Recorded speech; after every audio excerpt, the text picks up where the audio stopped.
Buddha classes पर आप सभी का स्वागत है।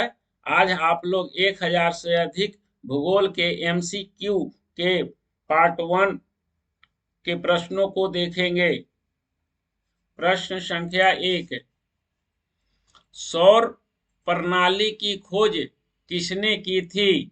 गैलीलियो, जे एल्बर्ट, कोपरनिकस, केपलर। इसका सही उत्तर है कोपरनिकस, विकल्प सी। प्रश्न संख्या 2, सूर्य के चारों ओर घूमने वाले खगोलीय पिंड क्या कहलाते हैं? ग्रह, उपग्रह, क्षुद्र ग्रह, पुच्छल तारा। तो सूर्य के चारों ओर घूमने वाले खगोलीय पिंड क्या कहलाते हैं? ग्रह कहलाते हैं। ग्रहों की गति का नियम किसने प्रतिपादित किया था? न्यूटन ने, केपलर ने, कोपरनिकस ने, गैलीलियो ने। ग्रहों की गति का नियम किसने प्रतिपादित किया था? तो ग्रहों की गति के नियम को प्रतिपादित करने वाले के क्या नाम थे? केपलर नाम था। क्या नाम था? केपलर नाम था। निम्नलिखित में से कौन सौरमंडल का भाग नहीं है? क्षुद्र ग्रह, धूमकेतु, ग्रह, निहारिका। तो निहारिका जो है वह सौरमंडल का भाग नहीं है। 21 जून को दिन का प्रकाश उत्तरी ध्रुव पर दिखाई देता है। 0 घंटे, 12 घंटे, 18 घंटे, 24 घंटे। उत्तरी ध्रुव पर दिखाई देता है प्रकाश 24 घंटे। अंतरिक्ष में कितने तारामंडल हैं? 87, 88, 89, 90। तो अंतरिक्ष में कुल 89 तारामंडल हैं, 89। पार्थिव ग्रहों की संख्या कितनी है? तो पार्थिव ग्रह किसको कहते हैं? जो आंतरिक ग्रह होता है उसको कहते हैं। तो हमारे कुल आंतरिक ग्रह कौन कितने हैं? 4 है। कौन कौन? बुध, शुक्र, पृथ्वी और मंगल। यही 4 जो हैं सो हमारे आंतरिक ग्रह, या इनको हम पार्थिव ग्रह भी कहते हैं। सौर पृष्ठ पर लगभग कितना तापमान होता है? सौर पृष्ठ का तापमान 800 degree Celsius, 600 degree Celsius, 6000 degree Celsius, 1000 degree Celsius. इसका सही उत्तर है 6000 डिग्री सेल्सियस। अगला प्रश्न, सूर्य के रासायनिक मिश्रण में हाइड्रोजन का प्रतिशत कितना होता है? 71%, 61%, 75%, 54%। इसका सही उत्तर है 71%। सूर्य के रासायनिक मिश्रण में हाइड्रोजन का प्रतिशत 71% होता है। सूर्य की सतह पर हाइड्रोजन के अलावा दूसरा कौन सा तत्व बहुतायत से पाया जाता है? Helium, neon, argon, oxygen.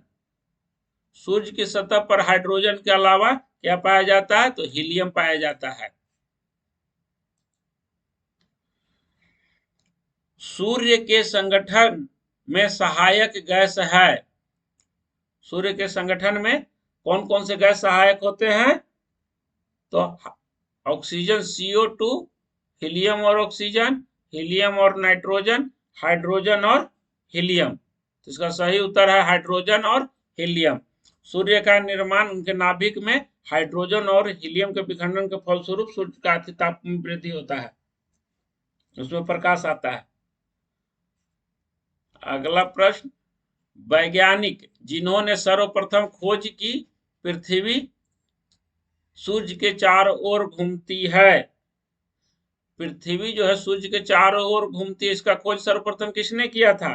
Newton ने, डाल्टन ने, कोपरनिकस ने, आइंस्टीन ने। इसका सही उत्तर है कोपरनिकस।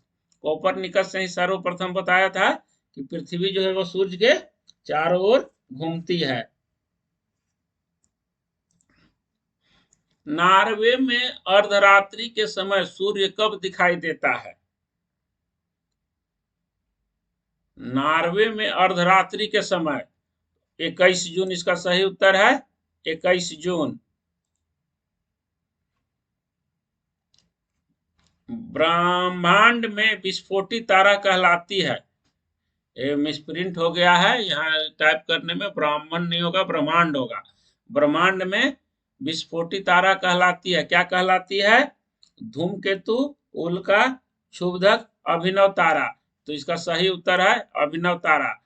अभिनव तारा को हम लोग कहते हैं विस्फोटी तारा के भी नाम से जाना जाता है ब्रह्मांड में।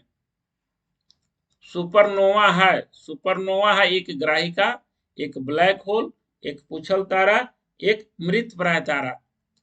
तो मृतप्राय तारा को ही हम लोग सुपरनोवा भी कहते हैं। एक सुपरनोवा जो है उसको हम लोग मृतप्राय तारा कहते हैं, उसमें प्रकाश वगैरह नहीं पाया जाता है, लेकिन वह ब्रह्मांड में है। अगला प्रश्न, पृथ्वी सूर्य के परित अपनी कक्षा में लगभग किस गति से चक्कर लगाती है? पृथ्वी सूर्य के परित अपनी कक्षा में, तो इस 5 डिग्री प्रतिदिन, 2 डिग्री प्रतिदिन, 1 डिग्री प्रतिदिन, 3 डिग्री प्रतिदिन। तो इसका सही उत्तर है 1 डिग्री प्रतिदिन। भूमध्य रेखा पर पृथ्वी का व्यास है लगभग कितना? 25,000 किलोमीटर, 20,000 से 12,800 किलोमीटर, 12,800 किलोमीटर, 64,100 किलोमीटर। पृथ्वी का व्यास भूमध्य रेखा पर, तो हम लोग जानते हैं कि जो पृथ्वी है उसका सर्वोत्तम व्यास, जो सबसे अधिक व्यास कहाँ पे है? भूमध्य रेखा पर है, जिसकी लंबाई लगभग कितनी है? 12,800 किलोमीटर। पृथ्वी पर दिन रात की अवधि समान होती है, कहाँ होती है? ध्रुवों पर, भूमध्य रेखा पर, मकर रेखा पर, कर्क रेखा पर। तो इसका सही उत्तर है भूमध्य रेखा पर। सूर्य के अतिरिक्त निकटतम सितारों के प्रकाश पृथ्वी पर पहुंचता है कितने सेकंड में? सूर्य के अतिरिक्त निकटतम सितारों के प्रकाश पृथ्वी पर पहुंचता है 4.2 सेकंड में, 42 सेकंड में, 4.2 वर्ष में और 42 वर्ष में। तो इसका सही उत्तर है 4.2 वर्ष में। सूर्य की परिक्रमा के दौरान पृथ्वी सूर्य की अधिकतम दूरी पर किस महीने में होती है? मार्च में, जुलाई में, सितंबर में, जनवरी में। इसका सही उत्तर है जुलाई में।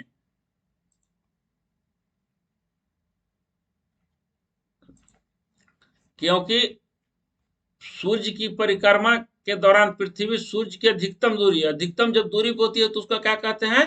अपसौर कहते हैं। उसको क्या कहते हैं हम लोग? अपसौर कहते हैं।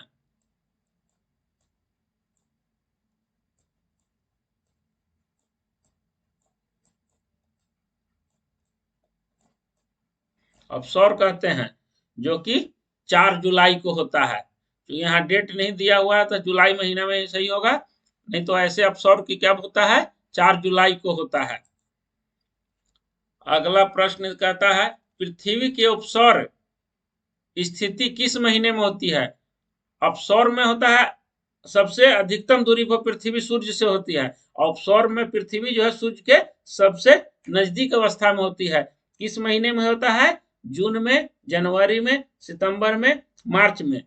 तो इसका सबसे सही उत्तर है जनवरी में। जो 3 जनवरी होता है, 3 जनवरी को पृथ्वी सूर्य के सबसे नजदीक अवस्था में होती है, जिसे हम उपसौर कहते हैं। दक्षिणी गोलार्ध में सबसे लंबा दिन कब होता है? 21 जून, 23 सितंबर, 21 मार्च और 22 दिसंबर। इसका सही उत्तर है 22 दिसंबर को दक्षिणी गोलार्ध में सबसे लंबा दिन होता है। भूकक्ष तल पर भू अक्ष का झुकाव है कितना degree? 90 degree, 23.5 degree, 0 degree, 66.5 degree. इसका सही उत्तर है 66.5 डिग्री। पृथ्वी का प्राकृतिक उपग्रह है आर्यभट्ट, रोहिणी, चंद्रमा, मंगल। तो इसका सही उत्तर है चंद्रमा। पृथ्वी का वैसे भी एकमात्र उपग्रह है, क्या है? प्राकृतिक उपग्रह चंद्रमा है। बाकी सारे कृत्रिम है, इसरो के द्वारा छोड़े गए उपग्रह हैं। आर्यभट्ट, रोहिणी और मंगल। चंद्रमा ही एक ऐसा उपग्रह है और एकमात्र उपग्रह है जो पृथ्वी का प्राकृतिक उपग्रह है। नीला ग्रह किसे कहते हैं? पृथ्वी को, शनि को, मंगल को और शुक्र को। इसका सही उत्तर है पृथ्वी को। पृथ्वी को नीला ग्रह क्यों कहा जाता है? क्योंकि यहाँ अत्यधिक मात्रा में 3 भाग जल है और 1 भाग स्थल है। तो आसमान से, अंतरिक्ष से देखने पर पृथ्वी का जो जल है वह नीला दिखाई देता है, तो इसे नीला ग्रह कहा जाता है।